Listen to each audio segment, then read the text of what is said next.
Peace and blessings, family. This is Ruth the Truth, Mahalo Soul Chef. It's been some times. I really missed you.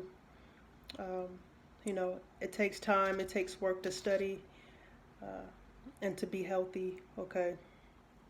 And to, read between the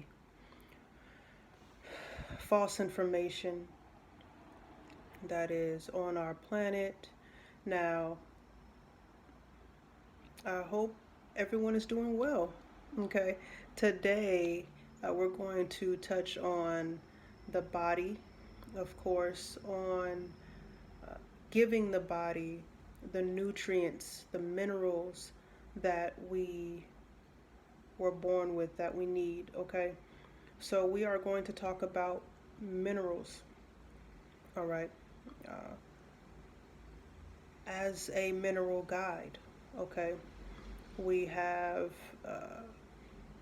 I have 14 minerals to converse with you about.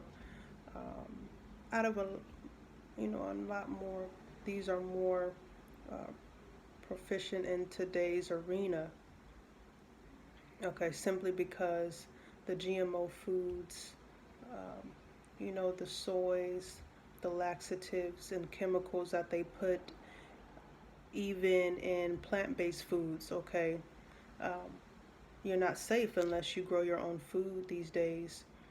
With that being said, these minerals are pulled out of us because of our lack of keeping our health up, or our lack of knowing our pressure numbers or eating the alkaline foods that we need. And we may not know because of how we grew up, okay? And to live a long life on this planet, okay? And if you wish to not live a long life on this planet, then keep doing what you're doing. You're still honored as a human being that made it to the physical realm, okay? We're moving on, okay? It feels good to be here. It feels good to, um, be able to speak to you all. This is what I do, okay? The main thing of minerals is purchasing, okay? Purchasing from a health food store or a natural health food store, because the synthetics, there's a lot of synthetic minerals out there that are made from harmful chemicals, okay? We want to think that everything is green, everything that is vegetation, uh, that's powdered or tinctured, uh, capsuled. We want to think that is good for us. We want to believe that those companies are selling us something that is cream of the crop, legitimate. Okay, 8 times out of 10, it's not. Okay, back to one of my first videos, the importance of reading labels. Okay, the importance of reading in a whole. All right, um, you know, synthetic minerals are made from harmful chemicals, and the true minerals are made from plants and natural resources. Okay, now when using minerals to treat dis-ease, it's a key to know that the dosages is what the body requires when it is healthy. So when you look on the back of your medicine caps or your treatments, and it says 1 to 2 drops, or it says 2 capsules, in a certain amount of time, based on if you've eaten or not.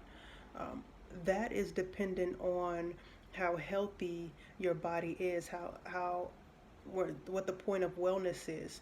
If you are ill and only taking it because you're ill, you would want to take a higher dosage of minerals, because the body has to use its normal or less than normal amount, and an additional amount to fight the dis-ease. Okay, to fight the dis-ease. So keep that in mind as well. Okay, um, it's suggested for a dis-ease 2 to 3 times the normal dosage of serving. Okay, make sure you higher up those dosages. Okay, if you are ill and you know that you don't take those things daily. Okay, That's that on the minerals, on the mineral need to knows as far as purchasing, knowing what you're getting, as far as using them, okay? Um, as far as taking your minerals, there's different fruits and vegetables that you are able to eat as well that has those minerals, and I'll go over them by the mineral that they're under, okay? So, uh, mahalo. The first mineral I'm going to do is iron because I'm aware of the deficiencies in the past when I would go to the hospitals. They would say my white blood cells are bigger than my red blood cells, anemia, low iron deficiency, things like that. All right. So I'm going to touch bases on that because that's really relevant here. Um, of course, all of the minerals are. Uh, this mineral of iron is vital for the making of blood of iron. Okay, so the deficiency of iron brings about mental problems. Okay, nervous disorders, anemia. Okay, tiredness, fatigue.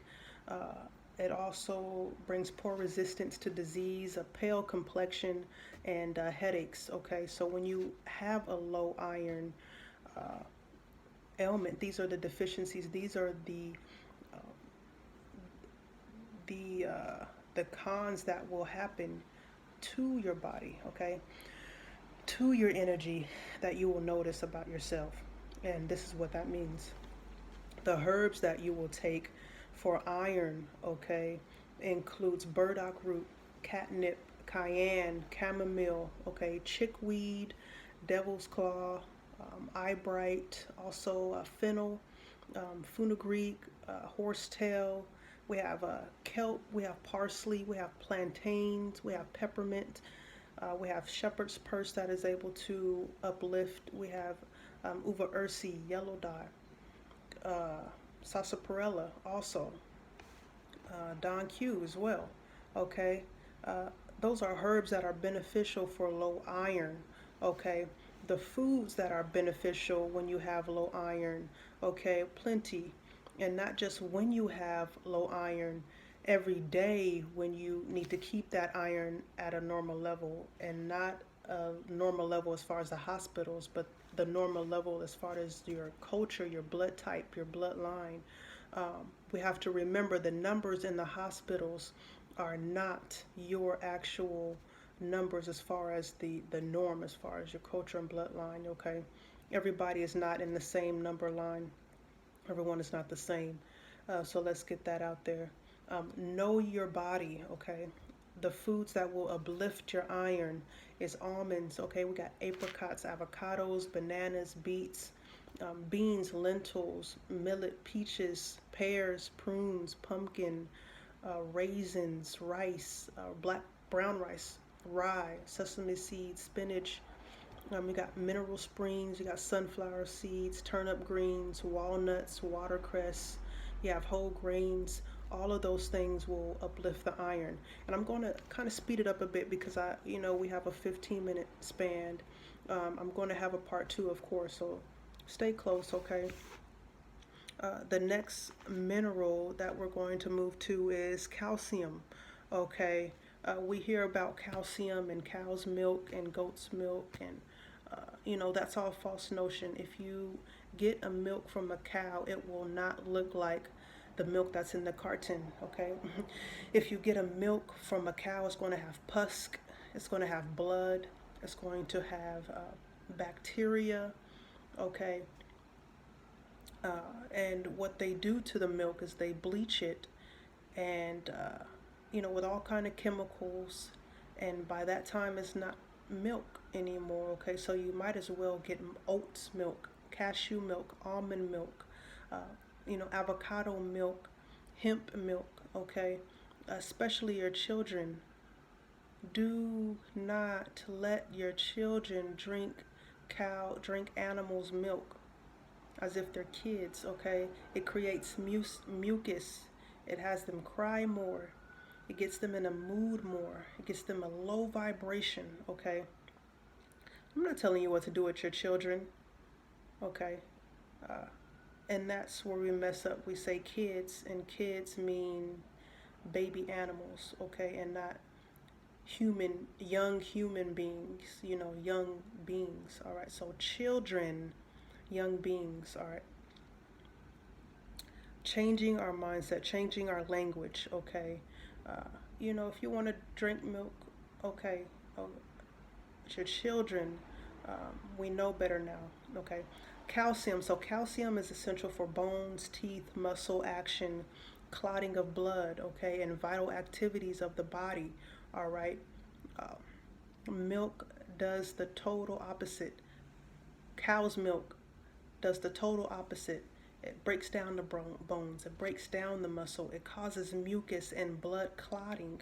Okay, cow's milk, it does the opposite of what calcium is supposed to do for your body. And I'm telling you this because it's the truth.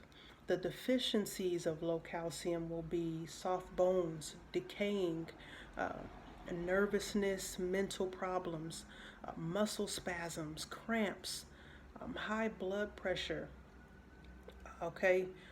The herbs that you will use to uplift your calcium will, uh, and to use on a daily is aloe root, bittersweet root, okay? We got burdock root, cayenne, chamomile, chickweed, chives, fennel, and flaxseed, okay? The foods that will uplift calcium to a normal and daily level is almonds, walnuts, raw vegetables, beans, millet. Okay, we have Brussels sprouts, we have oats, all leafy greens as well. Uh, you know, um, we have hops, horsetail, mistletoe, peppermint, red clover. Okay, red raspberry leaves. Okay, we have rose hip, shepherd's purse. We have sorrel, toadflax, chives. We also have yarrow root. Okay.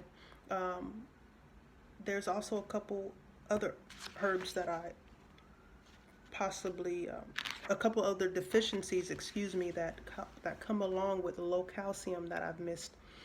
So when you have low calcium, those deficiencies you will see is your nails get brittle as well. You get eczema, high cholesterol. You get numbness. You get arthritis and heart problems. Okay, that's also affiliated with deficiencies of calcium. Okay, we're moving on to phosphorus. Phosphorus, that is something that is in sodas today, okay, and yesterday and the day before. Phosphorus is a nutrient for bones and teeth and mentality and nerves and heart and kidney function, okay. They put phosphorus in your soda pops because they know that those sodas that's heavy in sugar, heavy in fructose, and it's going to break down your bones and your teeth, and they put phosphorus in the soda pops so it won't break down your bones so much, okay? I don't care if they put diet on the soda bottles, okay? Do you really think it's going to make a difference? I can still clean my toilets and my nails with it, and I ain't talking about these nails. I'm talking about oily nails that you put in cars or wood, okay? Uh, the deficiency that you will uh, experience from having low phosphorus is skin problem. Low phosphorus causes nerve and mental problems, anxiety, trembling, respiratory problems, weakness, soft bones, poor sexual activity. Okay, I'm almost at 15 minutes, so I'm going to speed through phosphorus and I'm going to pick up the other ones on the next video. Okay, the herbs that will uplift phosphorus on a normal and a daily level is alfalfa, caraway, dulse, kelp, licorice, rose hips, rosemary, watercress, okay, marigold as well, sorrel. The food that will uplift phosphorus is asparagus, bran, garlic, fruits, uh, legumes, nuts, whole grains, comb, okay, garlic. I'm going to put these things in the comment section, okay? And it'll be a part two, minerals part two. All right. Mahalo.